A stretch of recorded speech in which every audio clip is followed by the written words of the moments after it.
I'm pretty excited. I'm going to try out a new frog in my Lee Nielson 4.5. Generally speaking,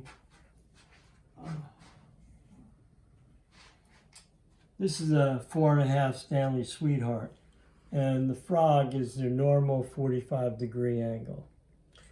When I got the 4.5 Lee Nielson, it had the 45-degree frog, which is a great frog for a good majority of the work you're going to do. It does a wonderful job.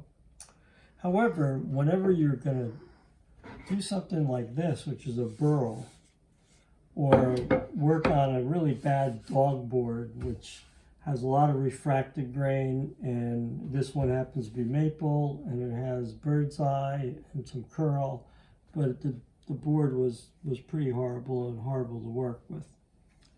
I installed the new frog in this, and now the idea is the 45 kind of gets under the grain a little bit, and the higher angle actually scrapes and cuts the grain and reduces the tear out on the surface of the wood. So before I started this, I sharpened the blade and put some wax on, and I buffed it up a little bit so that it's easy to push. I have a small piece of wood that I usually have a store of these. Beckworth also has this, to see if my plane iron is nice and straight. I'm going to plane.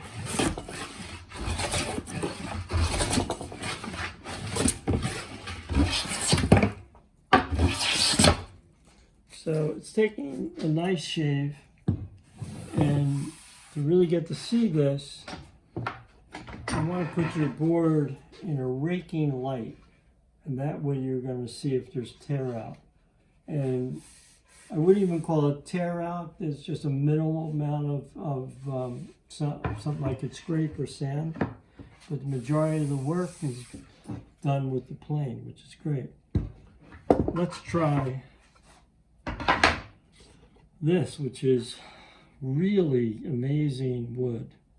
It's a burl. I found this in the woods, the part of the log, and I milled it.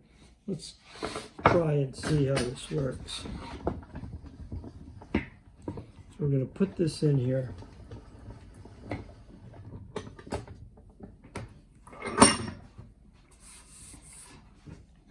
Now, if you can plane this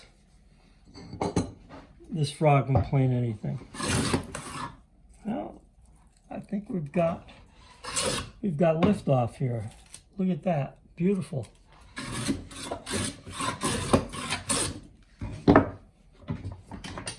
Absolutely beautiful. And if I look at a raking light, it's nice and clean all the way through.